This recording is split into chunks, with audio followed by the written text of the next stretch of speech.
आज हम लोग भूगोल के एक बेहद ही इंटरेस्टिंग सिद्धांत की चर्चा करने जा रहे हैं जिसे वेगनर महोदय ने प्रतिपादित किया था और इस सिद्धांत को महाद्वीपीय विस्थापन का सिद्धांत या कॉन्टिनेंटल ड्रिफ्ट थ्योरी के नाम से जाना जाता है। इस सिद्धांत के पहले टेलर महोदय ने तथा फ्रांसिस बेकन महोदय ने भी इससे मिलते जुलते सिद्धांत का प्रतिपादन किया था। इस सिद्धांत में उन्होंने एक ऐसे विशाल कॉन्टिनेंट की परिकल्पना की जो आपस में जुड़े हुए थे और कालांतर में इनमें ब्रेक हुआ, ये टूटे और एक दूसरे से अलग अलग हुए, अलग अलग दिशाओं में प्रवाहित हुए। इनका सिद्धांत सबसे पहली बार 1912 में आया, जिसे इन्होंने 1915 और 1920 में और बेहतर बनाने की कोशिश की। मूलतः ये एक मेट्रोलॉजिस्ट थे और इस सिद्धांत का प्रतिपादन इसलिए हुआ क्योंकि वो विश्व के क्लाइमेट से संबंधित कुछ गुत्थियों को सुलझाने की कोशिश कर रहे थे, लेकिन वह सुलझ नहीं रहा था। पहले के क्लाइमेट पर काम करते हुए उन्होंने दो इंटरेस्टिंग क्वेश्चंस उनके दिमाग में आया। पहला क्वेश्चन कि जो ट्रॉपिकल फर्न्स हैं वो फर्न वनस्पति ब्रिटेन, जर्मनी, पेरिस, ग्रीनलैंड इत्यादि में भी पाए गए। उन ठंडे देशों में इस फर्न का पाया जाना उन्हें अचंभित करता था। दूसरा कि ट्रॉपिकल कंट्रीज में जैसे Brazil, peninsular India, Australia, Zaire basin, इन जगहों पर उन्हें ग्लेशिएशन के कई लक्षण दिखाई दिए। अब ये दो स्थिति में ही संभव हो सकता था। पहला, इन जगहों में क्लाइमेट में काफ़ी बदलाव आया। दूसरा कि क्लाइमेट ऐसा ही रहा, लेकिन महाद्वीपों की अवस्थिति में बदलाव आया।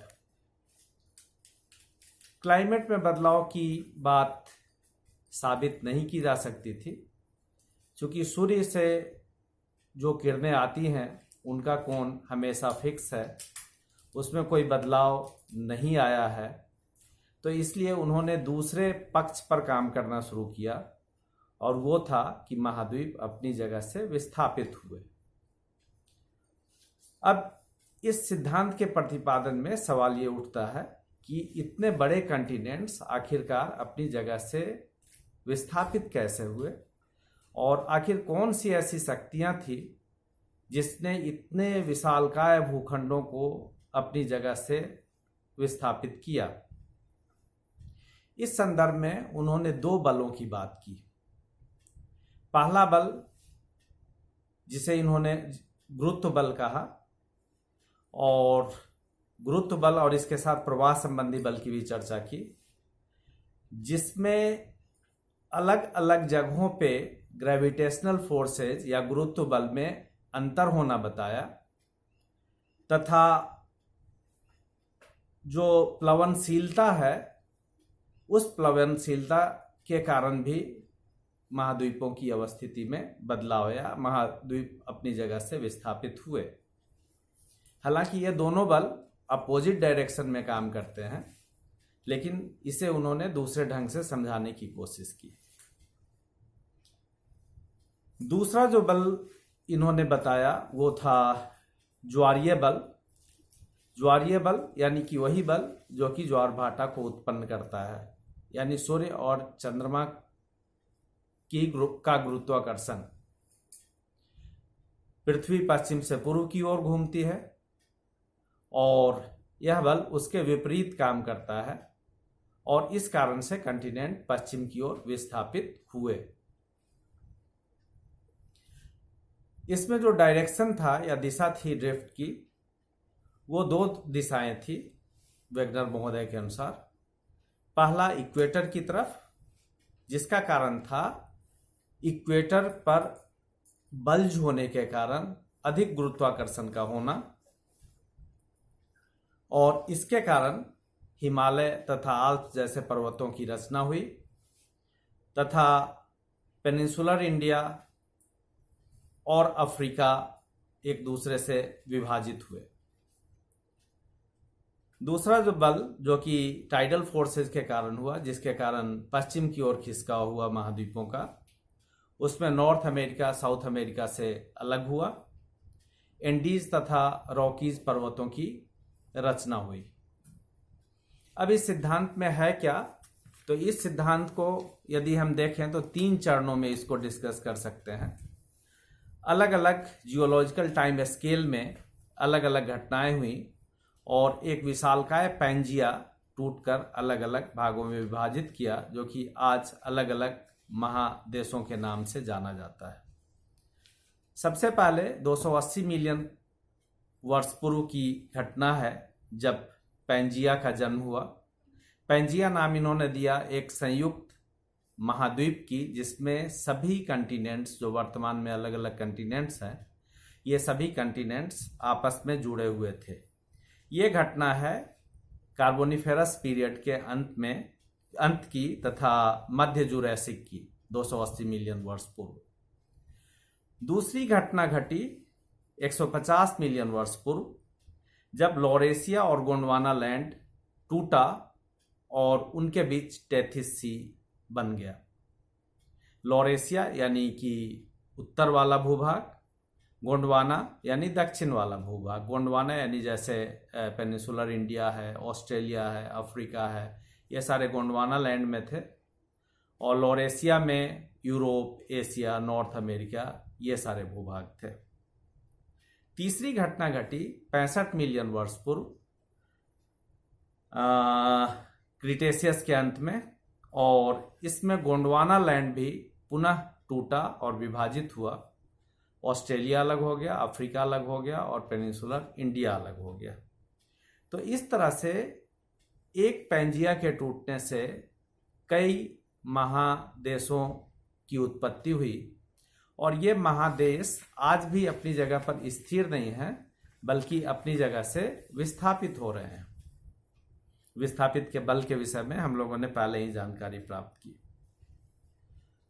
अब सवाल है कि इतने बड़े सिद्धांत के प्रतिपादन के बाद जो जियोलॉजिस्ट थे, उन्होंने जमकर इस सिद्धांत का क्रिटिसिज्म किया, क्योंकि उन्हें ये बिल्कुल ही पच नहीं रहा था कि एक क्लाइमेटोलॉजिस्ट या एक मेट्रोलॉजिस्ट पृथ्वी के ऊपर के भाग के खिसकने की बात करे। यह अचंभित करने वाली बात थी। तो उन्होंने अपने सिद्धांत को मजबूत करने के लिए बहुत सारे तर्क दिए। उन तर्कों में से कुछ तर्कों को अभी हम लोग डिस्कस करेंगे। सबसे पहला तर्क था जिगसॉ फिट। जिगसॉ फिट कहते हैं कि अभी जो कंटिनेंट्स अलग अलग हो गए हैं, इन सारे कंटिनेंट्स को यदि आप जोड़ने की कोशिश करें तो ये एक दूसरे से जुड़ जाएंगे। जैसे साउथ अमेरिका ईस्टर्न अफ्रीका से, north America north eastern Africa से, और इसी तरह से ऑस्ट्रेलिया अफ्रीका के पूर्वी भाग से, और बाकी कंटिनेंट्स को भी यदि आप जोड़ेंगे तो जुड़ जाएगा। बीच में जो कुछ गैप हैं वो बहुत सारे आइलैंड से जुड़ जाएंगे। जहाँ पे एग्जैक्ट फिटिंग नहीं आ रही है तो उसके विषय में अभी जो मॉडर्न स्टडीज है वो ये बताता है कि जस्ट तटवर्ती क्षेत्र जो ऊपर के क्षेत्र हैं वो भले ही नहीं जुड़ रहे हों, लेकिन यदि समुद्र की गहराई में जाके अध्ययन करते हैं इन कंटिनेंट्स का तो ये आपस में और बेहतर ढंग से जुड़ते हैं। तो ये जो जिगसॉ फिट है, इसके आधार पर इन्होंने ये साबित करने की कोशिश की कि ये सभी कंटिनेंट्स पहले जुड़े हुए थे। दूसरा था जियोलॉजिकल स्ट्रक्चर के विषय में, जिसमें उन्होंने बताया कि कैलिडोनियन और हर्सिनियन माउंटेन रेंज जो है अटलांटिक के दोनों तरफ, उसमें बेहद ही समानता है, जियोलॉजिकल समानता है। दोनों के रॉक स्ट्रक्चर और उनके जो कुछ जियोलॉजिकल लक्षण हैं उनमें काफ़ी एकरूपता है। और ये एकरूपता, जैसा कि उन्होंने बताया, इसलिए है कि ये एक ही कंटिनेंट के पार्ट थे। जब ये विखंडित हुए तो विखंडित होने के बाद भी इनमें जियोलॉजिकल समानताएं पाई गई। तीसरा जो चीज इन्होंने बताया वो था जियोलॉजिकल सिमिलरिटी साउथ अमेरिका और ईस्ट अफ्रीका के बीच, और उन्होंने गोल्ड माइंस की चर्चा की। साउथ अमेरिका में गोल्ड वेन्स हैं, जियोलॉजिकल स्ट्रक्चर ऐसे हैं जहां पे गोल्ड डिपॉजिट्स पाया जाना चाहिए, लेकिन वहां गोल्ड डिपॉजिट्स नहीं पाया जाता। जबकि अफ्रीका में उस तरह का कोई जियोलॉजिकल स्ट्रक्चर नहीं है, लेकिन वहां गोल्ड डिपॉजिट्स पाया जाता है। इस संदर्भ में उन्होंने यह स्पष्ट किया कि ये दोनों कंटिनेंट जब जुड़े हुए थे तब ये दोनों कंटिनेंट मिलकर इस प्रश्न का हल बताते हैं, लेकिन जब ये अलग अलग हो गए तो गोल्ड डिपॉजिट्स अफ्रीका में पाया जाता है लेकिन साउथ अमेरिका में नहीं, वहां सिर्फ जियोलॉजिकल स्ट्रक्चर पाया जाता है। दोनों ही कंटिनेंट्स में और कई कंटिनेंट्स में फॉसिल्स की समानता मिली, बहुत सारे फॉसिल्स मिले, जिस फॉसिल्स में अटलांटिक के दोनों ही तरफ एक ही प्लांट और एनिमल के फॉसिल्स मिले, जिससे पता चलता है कि ये कंटिनेंट आपस में जुड़े हुए थे, क्योंकि उन फॉसिल्स के लिए वर्तमान जो जलवायु है वह अभी अनुकूल नहीं है। इसका मतलब जब वो जुड़े हुए थे तो किसी खास एरिया में थे जहां का क्लाइमेट एक जैसा था, और इसीलिए इनमें ये समानता है। जो मॉडर्न एविडेंसेज है, सैटेलाइट इमेजरीज, वो भी इनके सिद्धांत की पुष्टि करता है। और आज के समय में हम मिलीमीटर में भी जो विस्थापन हो रहा है कंटिनेंट का, उसे कैलकुलेट कर सकते हैं, और प्रत्येक कंटिनेंट एक साल में कितना सेंटीमीटर किस दिशा में मूव कर रहा है, इसे आसानी से कैलकुलेट कर सकते हैं। तो जो हमारे मॉडर्न साइंस से जो प्राप्त हमारे एविडेंसेज हैं वो भी इनके सिद्धांत की पुष्टि करते हैं। एक बायोलॉजिकल एविडेंस भी उन्होंने बताया, कई बायोलॉजिकल एविडेंसेज बताया, जिसमें एक छोटे छोटे एनिमल हैं जिन्हें लेमिंग्स के नाम से जाने जाते हैं, जो कि स्कैंडिनेवियन कंट्री में पाया जाता है। जब उनकी जनसंख्या काफ़ी बढ़ जाती है तो वो पश्चिम की तरफ पलायन करते हैं और समुद्र में कूदकर अपनी जान दे देते हैं। बायोलॉजिस्ट ऐसा बताते हैं कि ये पश्चिम की तरफ, जनसंख्या बढ़ने पर पश्चिम की तरफ इनका मूवमेंट ये सिर्फ इसलिए है कि ये लाखों वर्ष पूर्व जनसंख्या बढ़ने पर भोजन की तलाश में पश्चिम की ओर माइग्रेट करते थे, जो कि अभी भी इनके जीन में है, और जिस कारण से वो पश्चिम की तरफ मूव करते हैं। लेकिन अब पश्चिम की तरफ मूव करते हुए एक विशालकाय ओशन वहाँ क्रिएट हो गया, जिसमें कूदने से उनकी जान चली जाती है। कुछ वेजिटेशन है जो कि फर्न के जैसा वेजिटेशन है, और उस वेजिटेशन का India, South Africa, Falkland, Australia, Antarctica, इन सभी जगहों पे पाया गया। स्वाभाविक है, फर्न जो वेजिटेशन है वो सिर्फ ट्रॉपिकल क्लाइमेटिक कंडीशन में पाया जाता है, अंटार्कटिक में पाया जाना कभी भी संभव नहीं है।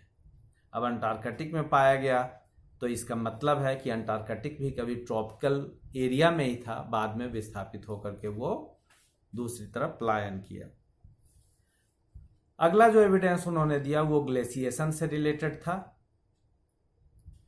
कई ट्रॉपिकल कंट्रीज में ग्लेशिएशंस के ढेर सारे लक्षण मिले, और उनमें ब्राज़ील, फॉकलैंड या south Africa, Australia, south India इत्यादि हैं। ये सारे ट्रॉपिकल कंट्री में ग्लेशिएशन कभी भी संभव नहीं है, लेकिन ग्लेशिएशन के लक्षण मिलने का मतलब हुआ कि यहाँ पर ये जो कंटिनेंट है ये कभी आपस में जुड़े हुए थे। एक और सिद्धांत जो है वो इनके सिद्धांत की पुष्टि करता है और वो है पोलर वांडरिंग। आज हम जानते हैं कि जो पृथ्वी का जो कोर है, मेटलिक कोर है, जिसके कारण नॉर्थ पोल और साउथ पोल, हम लोग मैग्नेटिक नॉर्थ पोल और साउथ पोल फिक्स करते हैं, वो अपनी जगह पर स्थिर नहीं है। यानी यह प्रत्येक साल किसी खास दिशा में मूव कर रहा है। ऐसा मानते हैं कि 40,000 साल से लेके 5 लाख साल के बीच जो आज का उत्तरी ध्रुव है वह दक्षिणी ध्रुव में परिवर्तित हो जाएगा और दक्षिणी ध्रुव उत्तरी ध्रुव में परिवर्तित हो जाएगा। तो इसका मतलब है कि कोर जिस गति से मूव कर रहा है उसी गति से इसके ऊपर के सारे लेयर्स मूव नहीं कर रहे हैं। दोनों के मूव करने में असमानता है। इसका मतलब ऊपर का लेयर मूव करते हुए वो दूसरी तरफ जा रहा है, नीचे का कोर दूसरी तरफ है, जिस कारण से हमें पोलर वांडरिंग जो सिद्धांत है वो भी इनके सिद्धांत की पुष्टि करता है। जो पैलियोमैग्नेटिज्म के जो भी एविडेंसेस मिले हैं, पुराने मैग्नेटिज्म से रिलेटेड जितने भी एविडेंसेस मिले हैं, वो भी इनके सिद्धांत की पुष्टि करता है। तो इस तरह से ये सारे एविडेंसेस इन्होंने दिए। इन एविडेंसेस में बहुत सारे एविडेंसेस को क्रिटिसाइज किया जाता है विभिन्न विद्वानों के द्वारा, लेकिन बहुत सारे जो एविडेंसेस हैं वो अकाट्य हैं।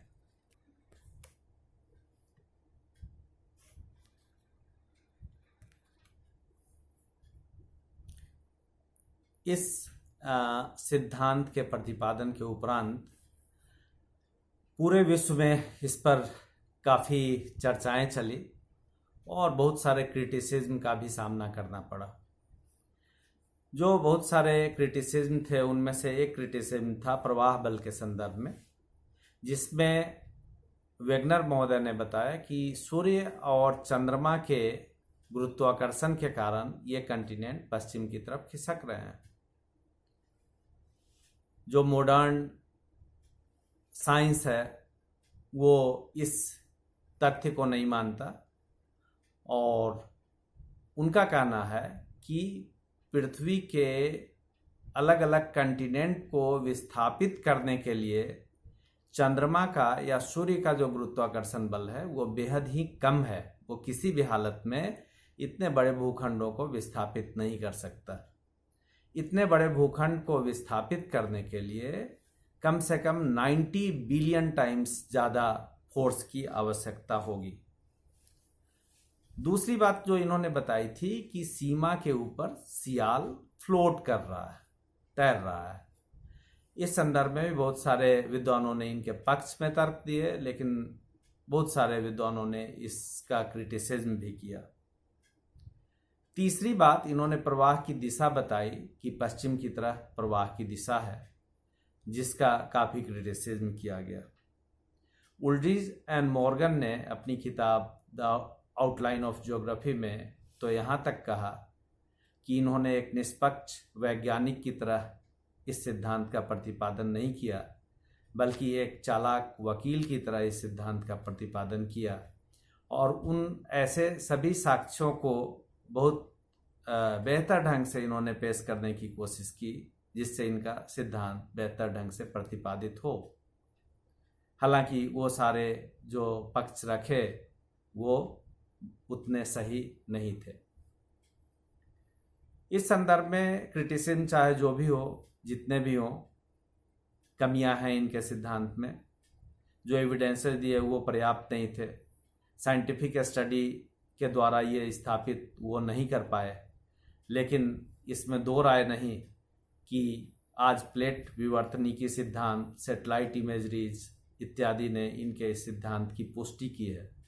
सिद्धांत भले ही पूरी तरह से स्थापित वो नहीं कर पाए हों, लेकिन जो परिकल्पना उन्होंने की थी वो आज सिद्धांत का रूप लिया है और उस पर बहुत बेहतर काम भी हो रहे हैं। तो इस कारण से यह सिद्धांत अपनी जगह पर हमेशा अडिग रहेगा। धन्यवाद।